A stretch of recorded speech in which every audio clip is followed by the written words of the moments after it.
Pinalo umano ng bakal ng isang guro ang kanyang binatilyong estudyante sa Narvacan, Ilocos Sur.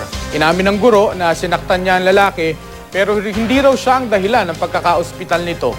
Makibalita tayo kay Frances Carasi ng GMA Ilocos. 3 araw nang nakakonfine sa Central Ilocos Sur District Hospital ang 13 taong gulang na si Boy, di niya tunay na pangalan. Nagtamo ng mga pasasakatawan ng bata matapos umanong hambalusin ng bakal na tubo ng kanyang guro sa San Antonio Elementary School sa Narvacan, Ilocos Sur. Nangyari raw ito noong October 9 pa pero ngayon lang nakaramdam ang bata ng labis na sakit.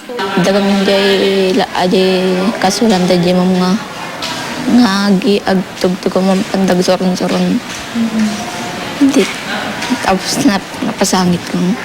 Napag-alamang dinala mismo ng biktima ang bakal sa kanilang eskwelahan. Naipuslit daw niya ito dahil walang gwardya ng mga oras na iyon. Nakita raw ito ng guro kaya ipinampalo niya ito sa mag-aaral. Tumangging humarap sa kamera ang inireklamong guro pero inamin niyang pinalo nga niya ang bata dahil may pinaiyak daw itong kaklase.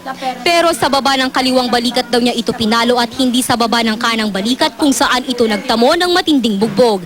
Kaya imposible raw na ang pamamalo ng guro ang dahilan ng pagkaka-ospital ng bata.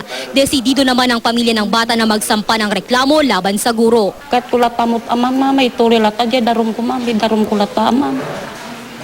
Takong formula ta je mangafi kanyami ti abogado mi ma'am nagdan to pa nakabali na ma'am. Iniimbestigahan na ng DepEd ang insidente. Inakto kita imbisitahan da eskwela ta no kasta kay nakamun nya dagiti nya dagi jay ibagada jay mestra jay principal ken no nya ibagada jay parent. Frances Carasi, Nagbabalita, Pilipinas.